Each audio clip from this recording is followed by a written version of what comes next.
Good morning, snotlings and squig herders. My name is Lucius, and this is WarHQ. Today, what we'll be tackling is part 4 of the Building the Ultimate Tyranid kill team, and collecting it, hopefully. Now, this is my latest acquisition, and as you can see here, it's a Hive Guard. This one's armed with an Impaler cannon, and I'm going to be going through why I chose this as an option. Now, below me here is basically the other options that I could have chosen. Now, anyone who buys this box set, you can make 3 of these guys, and you can either make them a Tyrant Guard or a Hive Guard. So all of the parts are included in every sprue to make one of each, one of whatever you want from those. But the problem is with this one, I couldn't take both shooting options because the main part of the gun is used for both of the gun combinations. So there's parts I'd have to replace and take off and glue, or it's a bit technical. So I've chosen one of the things that I think would be the best, but I could have chosen one of the Tyrant Guards as well. You can see here the crushing claws, etc. They're in here, but I will go through all these and why I chose this particular model over the others. So if you like our channel, please consider subscribing right now. You need to, please. And like and comment as per usual. Now, the Hive Guard itself has 2 weapon options. One's the Impaler cannon, and the other option is the shock cannon. Now, having looked at these weapons, the Impaler cannon is almost the same as a Venom cannon that the warriors can use. Has pretty much the same stat line, having an 8 strength, -2 AP, and D3 damage, and 36 range. They're the same as the Venom cannon, but the difference is it's a heavy 2 weapon, and also this weapon can be fired at models that are not visible to the bearer. If the target is not visible to the bearer, a 6 is required for a successful hit roll, irrespective of the firing model's ballistic skill or any modifiers. So basically what you got here is an artillery piece, very similar to the gun turret for the Tau. So you can take shots at things that you can't see. And with a 36-inch range, that's pretty powerful, especially with this weapon, which can really wreck some face. Now, I know you need a 6 to hit, but it is a big difference, and it can happen. You might not have a line of sight on something. Imagine doing a few pop shots at anything that you wanted to shoot on the board. You could really kill the best model, basically. This would be great against something like Grey Knights or something you don't want to be too close to with all their psy bolts and stuff like that. So the shock cannon, on the other hand, is a D3 assault weapon, 36-inch range, 7 strength, -1 AP, and D3 damage. So it's basically like a weak version of a Venom cannon. And it's for that reason that I think the shock cannon's shit. I mean, this is a more expensive model than a warrior with a Venom cannon, so why would I want to take a worse weapon on it? So from that respect, I think the Impaler cannon is just the clear-cut winner. I can't see myself ever wanting to take a shock cannon over an Impaler cannon. So they're the reasons behind that.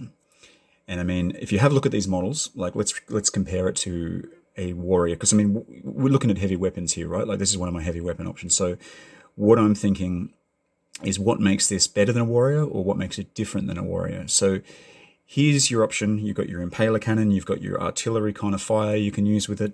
It's a heavy 2 weapon, so I can make this guy a heavy specialist if I want. If I make this guy a heavy specialist, he's going to be able to get an extra attack with a CP, and he's also going to be able to move and shoot. So heavy specialism for this guy would be amazing, work really well.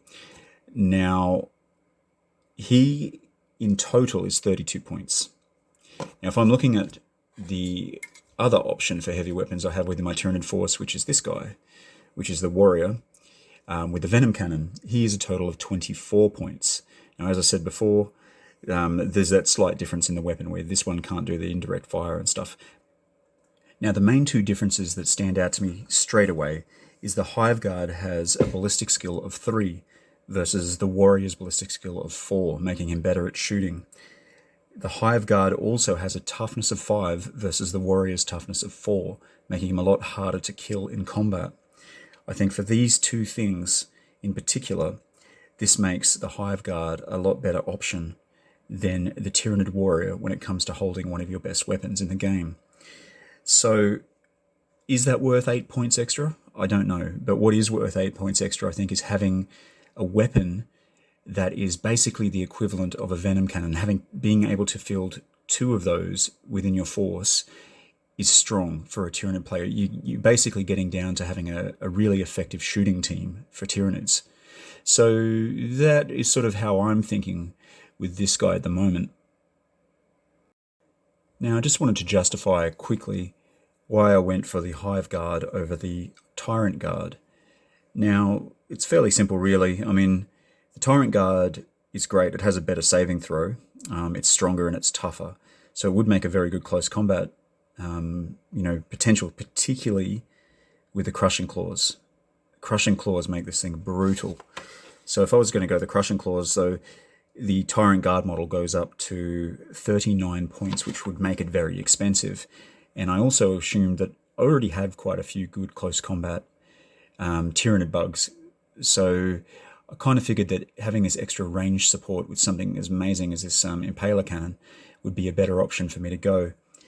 Now, on that sprue, I do have all the bits to make a Tyrant Guard, but the problem is it's got so many armor plates, and I'd have to magnetize all 4 of these arms and make them replaceable, and plus all the other crap I'd have to put onto it just to convert it to a Tyrant Guard. So it's a little bit meh at the moment for something I probably wouldn't use, because at 39 points just to make a decent one, it's a little bit too expensive for a 100-point kill team in my opinion.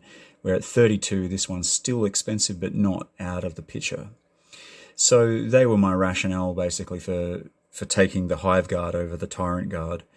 But I mean, both would have their place. But for me, I think for the way I'm thinking of using my force, I think this is the way that I'd want to go with it. And this guy does give you a really good shooting platform, particularly with that Ballistic Skill 3, which is hard to get in a Tyranid force. So yeah, they're my rationale. This is my new addition. I do want to get a Lictor model. I think that would really round out my force, but I haven't been able to track one down at the moment. They're quite hard to get. I'll probably have to get a second-hand one of the old metal stock, the out-of-print stuff, but we'll see how that goes. But anyway, for now, this is my part 4 of the Tyranid warriors and what we do with them and collecting the force. And I hope you've enjoyed this. I hope you continue to enjoy our content.